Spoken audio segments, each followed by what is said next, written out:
Hola, ¿qué tal? Muy buenas tardes, noche. Estamos aquí hoy desde las instalaciones de la Universidad Autónoma de Tlaxcala, en el Centro Cultural Universitario, realizando nuestro programa semanal Ciencia Tlaxcala. Agradecemos mucho la preferencia de nuestro amable auditorio, que día a día sí, o a veces porque se queda el programa colgado en el sitio web, nos siguen. Hemos llegado a tener hasta 2000 reproducciones, 1500, 2000 reproducciones. Yo agradezco mucho que hoy esté en la mesa nuestra amiga y conductora que ya ha estado aquí en Ciencia Tlaxcala, Cecilia Cuatianquis. Ceci, Hola, ¿qué tal? de regreso, ya De nos habías regreso, muy abandonado. contenta de estar aquí con ustedes. Y ahora en esta otra versión, ¿no? Sí. Padre. Y tenemos un tema muy interesante como cada 8 días. Hoy nos visita la doctora Morelia Camacho Cervantes, a quien le agradezco enormemente que esté acá con nosotros. Gracias a ustedes por la invitación. Y Morelia, entre otras cosas, nos va a platicar de especies invasoras. ¿Sale? Entonces, le vamos a pedir a nuestra amiga y compañera Adriana Blanquel que haga favor de leer sus datos curriculares y procederemos inmediatamente a la entrevista. ¿Sí? La entrevista consta de 2 partes, ya nuestro público está un poco siempre esperando más la segunda porque es un poco más atrevida. De hecho, nuestro eslogan es explorando la intimidad de la ciencia, ¿no? Entonces, Vale. aquí es explorando la intimidad del invitado, ¿no? Mira, la primera parte te vamos a hacer un par de preguntas de tu trabajo académico y en la segunda pues vamos a platicar un poquito de tu niñez, de tu adolescencia y posteriormente cómo fue que te fuiste formando hasta tener tu grado de doctora y tener un sitio donde desarrollarte o desenvolverte ya como investigadora. Okay, Pues bueno, no sé si Ceci, Cecilia, por favor, quisieras comenzar con lo académico, por favor. Sí, claro que sí. Pues muchas gracias al público, muchas gracias Jorgito por la invitación para volver a participar en este proyecto tan padre y tan, para mí al menos tan entusiasta, y que siempre todos nuestros invitados nos dan algo que nos hace vibrar prácticamente, desde su investigación, que siempre son padrísimas, hasta cómo llegaron a ella. Por todo lo que pasaron, cuando alguien dice, no, pues yo jamás voy a poder ser un investigador porque pues no tengo las bases tal vez, pero resulta que… O no tienen dinero. No tenemos dinero, sí, pero resulta que hacia allá vamos, ¿no? Pero bueno, entonces por eso a mí me gusta mucho participar y estoy muy contenta de estar aquí y principalmente pues entrevistando a una gran investigadora, la verdad, ella muy joven, con muchos logros y con un tema bien interesante que son lo de las especies invasoras. Entonces, bueno, yo quisiera empezar preguntándote, ¿qué son las especies invasoras? Vale, mira, pues las especies que nosotros conocemos de toda la vida en ambientes salvajes evolucionaron, se adaptaron y tienen un rango de distribución que nosotros llamamos nativos. Es decir, en esa zona que tiene una temperatura constante o con una fluctuación que es constante, que tiene un clima de según qué tipo o posibilidades de refugio, de alimento, crecen las especies y permanecen en ese lugar, y a eso es primero lo que llamamos especies nativas. Una especie invasora es aquella que sale de ese rango de distribución y se instala en otro destino. Es decir, es nativa de algún sitio, porque todas las especies son nativas de algún sitio, pero de ahí se mueve a un lugar donde nunca había estado antes, o sea, por milenios no había estado, o digamos jamás había estado ahí, y empieza a crear una población que es viable. O sea, llega un individuo, 2, 3, depende de cómo se muevan, y empieza a formar una población que se va reproduciendo y que va permaneciendo a lo largo del tiempo en esa zona. Y bueno, asociado al concepto de especies invasoras viene también que son malas, digamos. Bueno, tal vez, no sé si malo sea la palabra, pero que pueden ocasionar un desequilibrio en el ecosistema. Es decir, se establecen en este sitio y empiezan a desplazar a las que son nativas de este nuevo sitio para ellas, o empiezan a depredar a otras especies nativas, o les transmiten parásitos, o pues simplemente se quedan con todo el recurso, compiten y son mejores competidoras. Oye, perdón, ¿se pueden considerar como una plaga? Algunas de las plagas más grandes que tenemos son especies invasoras. El concepto es muy parecido, pero plaga es un concepto que viene más como de la agricultura. Y especie invasora es más general. Algunas plagas son invasoras y algunas plagas, aún siendo nativas, se comportan como lo que definimos nosotros como una especie invasora, es decir, es una especie que empieza a reproducirse, a crear poblaciones muy grandes, desplaza a otras y sobre todo nos genera algún desequilibrio. Claro, perdón. Bueno, yo tengo entendido que plaga es a toda aquella especie que puede causar un costo económico a la población humana. ¿Sí? También se denomina así o se denominaría así. Sí. Pero bueno, todas las especies invasoras tienen un costo asociado. Las cifras que han calculado los investigadores especialistas en economía de servicios ambientales son estratosféricas. El ejemplo que me viene más rápido a la cabeza es el de los insectos invasores. En el mundo, de las 100 especies invasoras más dañinas, 16 son insectos. Y estos insectos a la economía global le cuestan, de acuerdo con este cálculo que se hizo hace 2 años, le cuestan, creo que son 70 billones de euros, algo así, una cantidad que ni siquiera me puedo imaginar. Sí.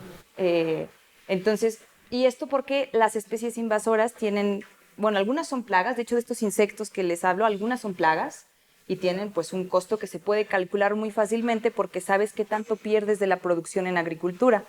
Algunos son vectores de enfermedades, por ejemplo, el mosquito que transmite la malaria, el Zika, el chikungunya, el dengue, son especies invasoras en México y casi en todos los lugares donde representan un problema a la salud pública son consideradas especies invasoras.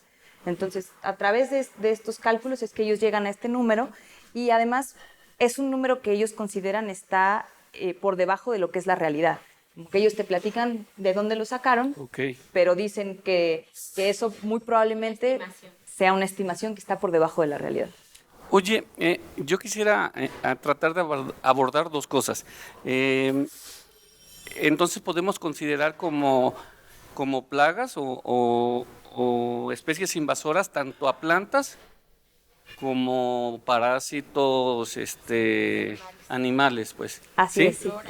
Flora y fauna. Especies invasoras puede ser, cualquier especie puede convertirse en una especie invasora si la sacas de ese rango de distribución histórico que consideramos nativo.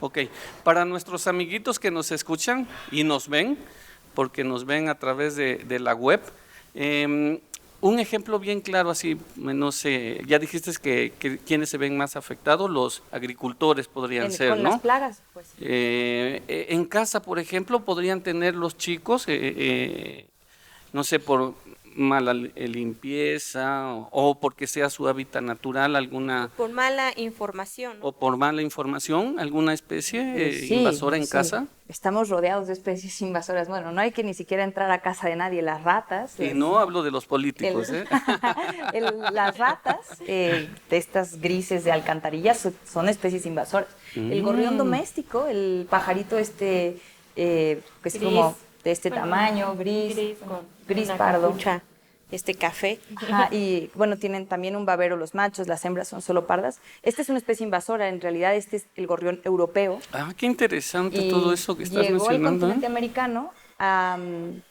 cuando hicieron Central Park en Nueva York. Querían reproducir uno de los icónicos parques de Londres en Nueva York y importaron las especies. Así llegó el gorrión común y luego se expandió por todos lados. Y hay un montón de estudios, sobre todo de ecología urbana con este gorrión, y se han dado cuenta que es bien agresivo y es bien díscolo. No deja que nadie más se establezca ahí en la cercanía. Son territoriales.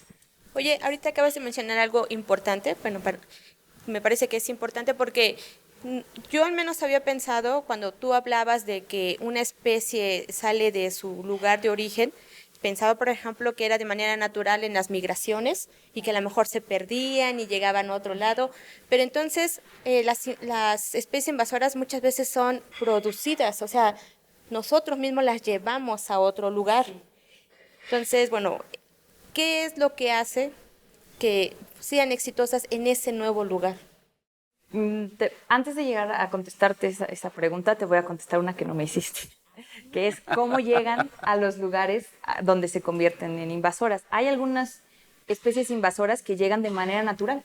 A lo mejor puede ser algún ciclón, algún huracán, algún disturbio natural que les obligue a moverse de su rango nativo, pero la mayoría de las veces nosotros las movemos. Nosotros las utilizamos porque son mascotas muy bonitas o porque nos parece que puedan darnos algún beneficio, sobre todo de biocontrol, regresando un poco a las plagas. Una manera que se considera más verde de mitigar las plagas es meter un depredador natural de la plaga para evitar el uso de pesticidas y químicos. Y entonces tú metes un depredador ahí, casi siempre ese depredador es una especie invasora. Entonces, esa es la manera en la que se mueven. Y luego, no todas las especies que se mueven de un lugar a otro son consideradas invasores. Y ahí es donde viene la respuesta a tu pregunta, y es que las especies invasoras tienen un set de características que las hacen más eficientes cuando colonizan un lugar, cuando se establecen en un lugar. Por ejemplo, casi todas tienen una tolerancia muy amplia a cambios de temperatura. Resisten temperaturas bajas, temperaturas altas y el cambio entre ellas. Tienen tasas de reproducción muy altas.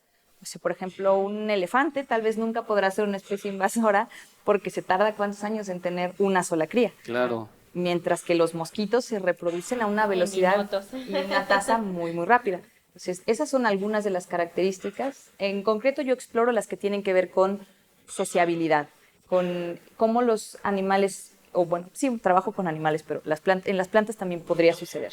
Pero yo trabajo con animales y cómo los animales invasores que yo estudio, al convivir con los animales que se encuentran en estos nuevos sitios, derivan beneficios. Por ejemplo, aprender sobre la comida. Llega una especie invasora, un individuo que nunca ha estado en un sitio y pues aunque tiene todo este set de características que los hacen exitosos, pues a lo mejor no saben qué comer o Claro. no saben cuáles son los riesgos. Y ahí hay una transmisión de información entre los nativos y los invasores que es una de las cosas que más me gusta estudiar. Oye, ¿podríamos decir entonces que podríamos clasificar plagas o especies invasoras entre positivas y negativas? Es decir, hablabas de beneficios. Bueno, hablaba de beneficios que derivan los invasores de los nativos. Ok. La cosa con la naturaleza es que el bien y el mal es un poco ambiguo, porque depende de cómo lo vemos nosotros. Claro. Entonces, si tú consideras que al traer una especie invasora controlas una plaga, pues te está prestando un servicio. Estás obteniendo un beneficio claro y concreto de traer esa especie. Lo que resulta un problema es que una vez que tú lo liberas al campo, a ti te genera un beneficio para controlar la plaga, pero nunca podrás estar seguro de si esa especie se establecerá ahí y en unos cuantos años se convertirá en un problema. ¿Se adaptan bien? Sí, definitivamente. Ahí a cualquier cosa, cualquier cambio. Los peces que yo estudio, que yo creo que, no sé si ustedes los habrán tenido en acuario, los guppies. Esos son como pequeños. Los hemos visto en acuario. Y de colores. Y se reproducen muy rápido. Y sobreviven a cualquier cosa. De hecho, por eso son mascotas muy populares, sobre todo para los niños. Porque pues sobreviven en cualquier lugar. Su rango de distribución nativo de esta especie es una isla en el Caribe que se llama Trinidad, que pertenece al país Trinidad y Tobago, pero Tobago es otra isla y en Tobago no se originaron, solo en Trinidad. Y ahí en Trinidad tú los puedes encontrar en los riachuelos donde la gente descarga aguas grises, basura, lo que quieras. Y están ahí, hay poco oxígeno, hay mucha contaminación y están ahí. Y de ahí, de esa isla, pasaron a estar en más de 70 países alrededor del mundo, incluyendo países tan al norte y tan fríos como Alemania y tan al sur como el sur de Chile.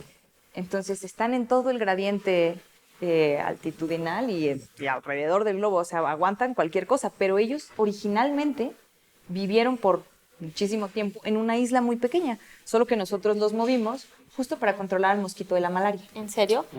Ah, mira, porque justo a eso iba mi pregunta. Sí, son peces muy llamativos y que uno los quiere tener, bueno, no yo, pero mucha gente los quiere tener en sus casas. Entonces te iba a preguntar, ¿todos tuvieron la misma idea de llevarse el pez nomás para tenerlo en su casa? Pero no, ya contestaste que fue principalmente para combatir al mosquito. Fueron las dos, en realidad. O sea, hay Sí, son dos causas. O sea, una es que en algún momento se dieron cuenta que en su ambiente natural se comen las larvas y los huevos que depositan los mosquitos en los cuerpos de agua donde ellos habitan. Y entonces dijeron, qué buena idea, lo movemos, lo llevamos a donde hay malaria y entonces ya no va a haber malaria porque el pez va a comerse los huevos. Pero pues nada, eso pues no sucedió. Lo que sucedió es que comen de todo y entonces se comieron unos cuantos huevos, unas cuantas larvas y luego se comieron muchas más cosas y sobre todo desplazaron, en México en concreto desplazaron a varias especies nativas, endémicas. Okay. Oye, así para cerrar, digamos, pero también aquí depende de que si el lugar en donde se van a establecer tenga depredadores, ¿no? Pues generalmente no hay depredadores para esas especies, porque los depredadores tampoco los reconocerían. Entonces, al llegar, digamos, este pez a un nuevo lugar, pues pudiera ser que encontrara algún depredador atrevido que se comiera un bicho que nunca ha visto, pero la mayoría de las veces no tienen depredadores naturales, y esa es otra cosa que hace que se vuelvan poblaciones gigantes, que no tienen quien controle su población. Ok, vamos a ir a un corte, a nuestro primer corte. Todavía nos quedan un par de minutos y yo quisiera hacerte una pregunta de tu tema, pero además decirle a la gente que Morelia está en Tlaxcala. Yo les comentaba al principio que estamos en las instalaciones de la UAT, de la Universidad Autónoma de Tlaxcala, porque Morelia vino invitada por nuestra directora general, la doctora Margarita Martínez, a quien le mandamos un caluroso abrazo, a participar en la edición número 23 del curso de bases biológicas de la conducta. Es maestra, dio una charla apenas y le toca dar otra en estos días. Y la verdad, muy interesante lo que trabaja y tal cual como te estamos escuchando en este momento. Entonces, yo quería mencionar eso, por eso estamos aquí en la UAT. Hoy no estamos en la cabina como tal, aunque nos trajimos prácticamente la cabina para la UAT. Oye, Morelia, ya muy rapidísimo, ¿cómo ves tú o cuál crees que sea la perspectiva de lo que hace el gobierno? Fíjate que ahora que yo siempre me meto un poquito en el tema del invitado y están haciendo acciones en contra, en pro, cómo se puede controlar esto, o se puede salir en algún momento incluso de control, no sé, y a lo mejor los daños sean, ¿qué será, mayúsculos o no? Pues mira, se ha salido ya un poco de control. Hay algunas especies en concreto que ya no hay manera de erradicar de los nuevos sitios, pero no necesariamente el gobierno, no me referiré como al gobierno, pero la CONABIO, por ejemplo, la Comisión Nacional de la Biodiversidad, tiene programas y planes de mitigación para especies invasoras, destina una partida cada año para estudiar estas especies, para tratar de encontrar mecanismos o formas de evitar que nuevas especies se conviertan en invasoras y de que las que ya son invasoras pues se mantengan controladas, ¿no? Entonces, ese es el que yo sé en concreto, el esfuerzo, tal vez el más grande que se está haciendo en el país, pero todos los investigadores que trabajamos con especies invasoras, digamos que desde nuestra trinchera estamos generando esta información que puede hacer que los planes se conviertan en planes más efectivos. El sector salud. El sector salud con respecto a lo de la malaria, el SIDA, ahí tal vez ¿Tiene sí, programas? Tal vez no, yo estoy enojada con el sector salud. Sí, todos estamos enojados. Porque, por ejemplo, cuando lo del chikungunya, sacaron muchísimos spots televisivos en Facebook diciéndole a la gente que tuviera guppies en sus casas, que si tenías dónde ponerlo, lo pusieras. ¿A nivel nacional? Sí, y bueno, de hecho, esta iniciativa de mover los guppies empezó en Brasil. Pero en México sí hubo campaña, se compartió. Entonces, pues no sé, ¿no? Sí hay que controlar estas enfermedades y son muy importantes, pero también hay que tomar en cuenta que no por controlar estas, generes otras. Ok. Híjole, pues qué interesante, ¿no? Siempre interesante. Es difícil incluso dejar de abordar el tema en el que trabaja el invitado, porque siempre te quedan preguntas y más preguntas, que eso es lo bonito, ¿no? Y lo que queremos transmitirle a nuestro público.